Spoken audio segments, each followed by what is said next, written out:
So when I hear $100 projector, my expectations are pretty low to say the least. So Aurzen sent me their new Series D1, knowing damn well I am a tough critique when it comes to streaming devices and projectors, especially since I've reviewed so many of them. But they must have a lot of confidence because I recently reviewed their Boom 3 and it was a pretty good mid-price projector. But their Series D1 takes it to a whole nother level, coming in at a $150 price point, and it is consistently on sale for around $120. So the Series D1 is an affordable native 1080p projector. I like that, good use of cardboard, little start guide. Comes with a 2-year warranty, which is very impressive. Some little toothpicks to help clean the lens when it gets a little dusty. Your standard, very cheap Android-style remote will give it a break because this is such an affordable device. Nice long power cord and HDMI. And the complete projector. And I'll be honest, the quality of the build feels a lot better than I expected.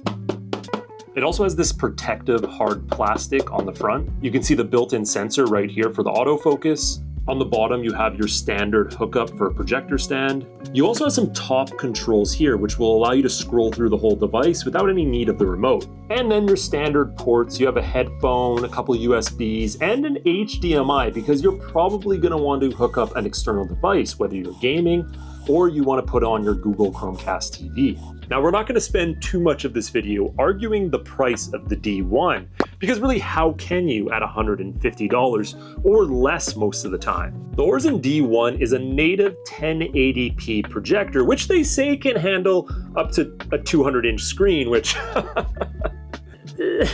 And we're not going to sugarcoat things here. This is not the brightest projector you'll ever see. And for $150, you shouldn't expect it to be too bright. It's actually only 200 lumens. Now, for comparison, the Boom 3 I reviewed was closer to 700, which even that, outside of it being pretty pitch dark in the room with maybe a little bit of light, 700 is not a lot to start with. So with 200, you're really reliant on a fairly pitch dark, nighttime environments. And even then, it's not always going to be the most crisp image. Now, one thing Aurzen really prides itself on is what they call authentic lumens, meaning they're not exaggerating how bright their projectors are.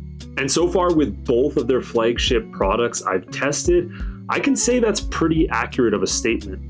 The audio system comes with two 8-watt speakers, which is nothing to brag about. Both of them are equipped with Dolby audio, and we're going to go over the quality in a little bit, but it's not the most impressive thing you'll ever hear. So something like an external speaker would probably go a long way with this system if you already happen to have one.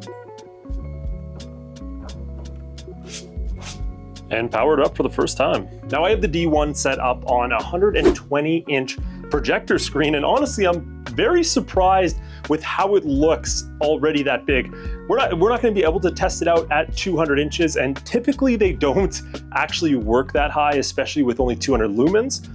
But even 120 inches, pretty impressive. Now, one thing about the Series D1 is it runs a custom web-based OS, and I have never liked these. Whether it comes on a streaming device or a projector, they're always a little bit laggier, and you are very restricted on the amount of apps you can download. And confusing enough, you do get the official versions of Netflix and Prime Video, but that's pretty much it. In fact, you can't even get Disney Plus on there. And that's most likely a cost-effective strategy to keep the price of this device lower. But honestly, I think for most of us, we're probably going to plug in either a Fire Stick or a Chromecast TV and quickly convert this into a streaming device. So although it's nice to have some sort of operating system built into the projector, this one really won't get you that far. Now, I was pleasantly surprised with the video quality. Despite the projector only offering 200 lumens, in a pitch dark environment, it actually looks pretty good. Like, if you take a look at this, it's vibrant, the colors look solid, and this is on a 120-inch screen right now.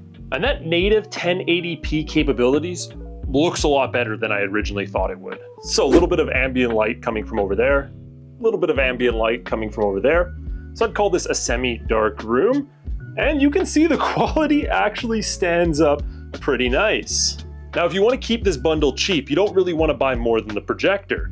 So we don't want to rely on you guys needing a projector screen. I want to take this upstairs and try it against my blank white wall and see if the quality holds up. So the question of whether this will work on a white screen has been answered. And again, pleasantly surprised. So you can see I have quite a jerry-rig setup here on the cat stand, but look at that. And this is with the light on. So we still have pretty vibrant color. Let's turn this light off.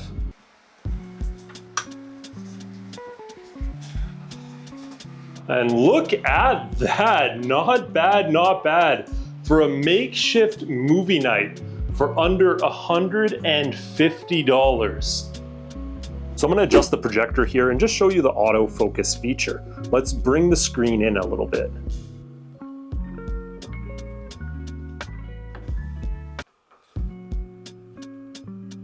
So I think it's audio test time. 2 8-watt speakers total with Dolby Audio. I'm not expecting a lot, but anything will do just fine. And I'm sure a big reason for that is this only has a 3-hour battery, like 3 to 5, depending on what you're doing with it.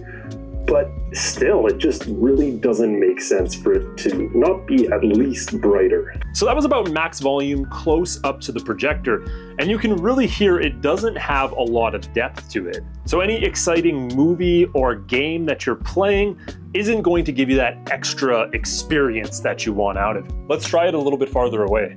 Is the lack of being able to download content on the go. Really nice to be able to download shows off of Netflix and watch it for later. True. So I mean, they're speakers, they're okay.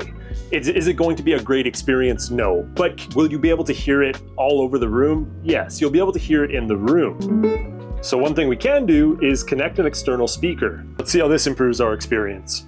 This isn't just any suitcase. This is the LG Stand By Me Go, a portable TV built into a suitcase. And that is probably the coolest product I've checked out in 2024. So I mean, problem solved. If you already happen to have an external speaker with Bluetooth, that at least improves the speaker quality. So what do I really think of the Aurzen D1? Well, I think this is probably one of the best sub $150 projectors I've tried so far. Typically at that price point, honestly, I'm impressed if the thing even starts up and has any sort of autofocus feature.